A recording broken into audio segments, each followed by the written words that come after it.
पंजाब की राजनीति पूरी तरह से बदल रही है।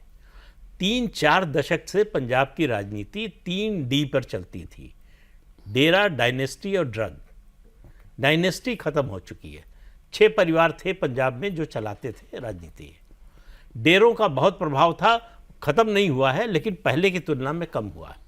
ड्रग के खिलाफ जिस तरह से अभियान चल रहा है, 2013 में वहाँ के एक सीनियर पुलिस ऑफिसर ने, जिसने इसको अभियान चलाया था, कहा 60,000 करोड़ सालाना का ये धंधा है ड्रग का पंजाब में।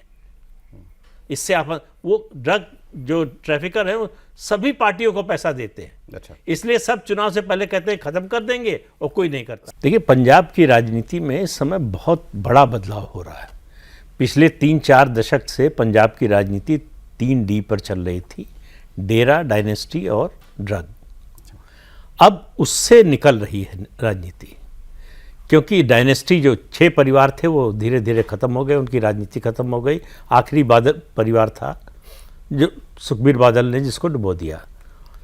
और डेरा जो है, डेरों का प्रभाव अब भी है, सभी पार्टियां उनके पास जाती हैं, लेकिन उस तरह की फॉलोइंग उनकी नहीं रह गई, उनकी पॉलिटिकल अपील उस तरह की नहीं रह गई।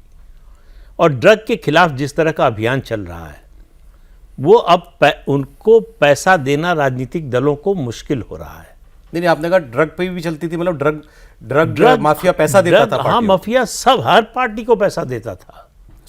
और एक अधिकारी की बात में बता रहा था कि उन्होंने कहा कि 60,000 करोड़ रुपए का सालाना व्यापार है ये ड्रग का। और उन्होंने जांच की। 2007 में सुखबीर बादल, मतलब एसएडी की सरकार आई, सुखबीर बादल ने कहा कि पूरी लिस्ट बना के दो कि कौन अधिकारी, कौन नेता और कौन ड्रग माफिया इसमें शामिल था। वो लिस्ट बना के दी, आज तक वो लिस्ट बाहर नहीं आई। उसका क्या हुआ किसी को पता नहीं है। तो इसलिए जो ये बदलाव आ रहा है, मैं कहूँगा कि आम आदमी पार्टी ने एक तरह से डिसरप्टर का काम किया। आम आदमी पार्टी ने, अरविंद केजरीवाल ने भी डेरों के पास जाने की बड़ी कोशिश की, लेकिन उस तरह की सफलता मिली नहीं। सबसे बड़ा डेरा था राम रहीम का, उसको अकाली दल ने ख़त्म कर दिया।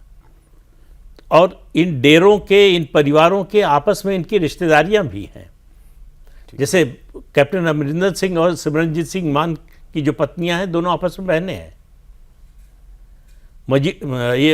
मजीठिया जो है, इनकी शादी हुई है राधा स्वामी सत्संग, जो सबसे बड़ा डेरा, मतलब जो पंजाब के प्रभावशाली और पैसे वाले लोग हैं, उनकी फॉलोइंग है उसमें।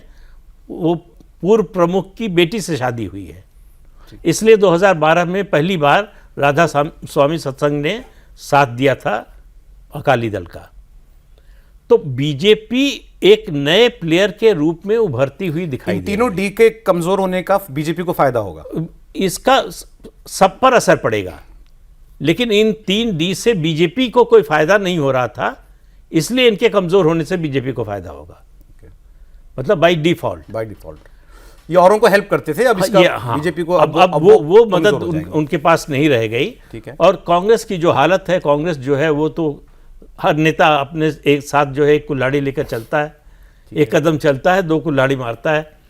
तो इसलिए कांग्रेस, पिछला चुनाव याद कीजिए, 6 महीने पहले तक लग रहा था कि पक्का है कांग्रेस की सरकार आ रही है।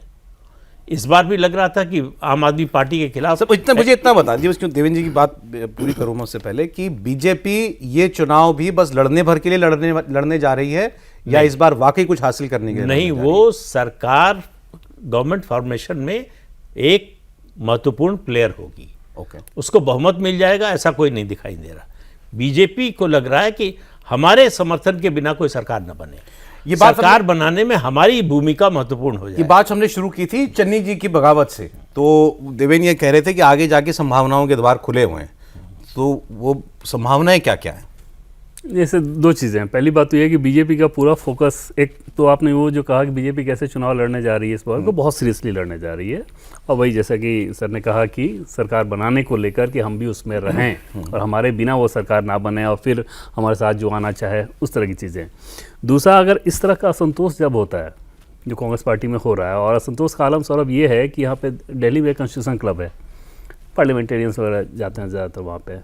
तो कुछ पंजाब के सांसद वहाँ पे डिनर के लिए थे, पिछले सेशन की बात है। अचानक दिखा कि एक सांसद एकदम आग बबूला होकर वहाँ से उठ के चल दिए। बाहर पूछा गया कि क्या हो गई दिक्कत, बोले कि मैं उसके साथ बैठ के डिनर करूँगा, उसके साथ रोटी खाऊंगा मैं। इस तरह से आपस में वहाँ पे गुटबाजी और कांग्रेस के थे, कांग्रेस के ही थे। अच्छा, और इस तरह कटुता और कड़वाहट भरी हुई है। अन्यथा कांग्रेस पार्टी के लिए ये चुनाव बहुत आसान हो सकता था और कांग्रेस पार्टी बहुत एकजुटता से पंजाब का चुनाव लड़ती, वो लड़ती हुई बिल्कुल नजर नहीं आ रही है। कटुता का एक उदाहरण मैंने आपको बताया, इसके अलावा भी बहुत सारी कहानियाँ हैं।